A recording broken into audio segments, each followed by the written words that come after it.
If it's just one veteran that is dishonored by a bad decision by a bureaucrat at the VA, it's one veteran too many. Veterans Affairs Secretary David Shulkin testified about the president's 2018 budget request. Our mission is to fulfill the promise that our nation made to veterans when they went to war. This has been going on, the harm to veterans, since 2010 when the VA began to violate the 2010 statute. We're talking about perhaps $2 billion in claims for veterans for emergency room services that were not going to be paid. This case is about are veterans who experience an emergency in their home or on the road, and they can't travel 2.5 to 3 hours to go to the VA facility. The only rational thing to do is to go to a non-VA hospital nearby, and the VA won't pay for those emergency expenses if you have some insurance, but if you have no insurance, they'll pay the whole amount. What the court case provided to us was clear evidence of agreement by multiple courts that the veterans were correct in their assumption that the VA should be picking up those medical or emergency room expenses.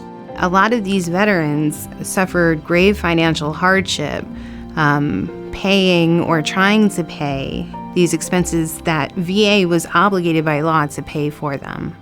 This is another black mark on the VA, that they had to be dragged into court to do the right thing.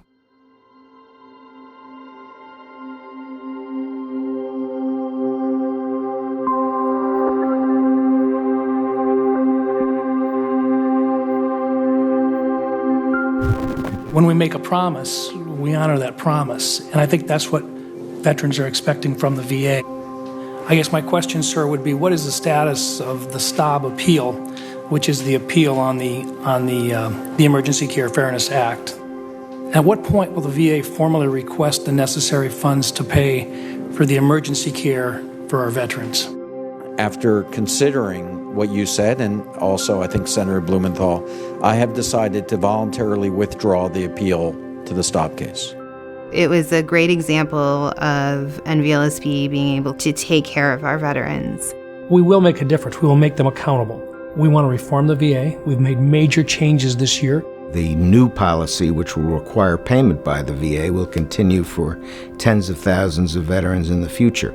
Veterans no longer have to choose between suffering or going into debt and seeking timely medical care.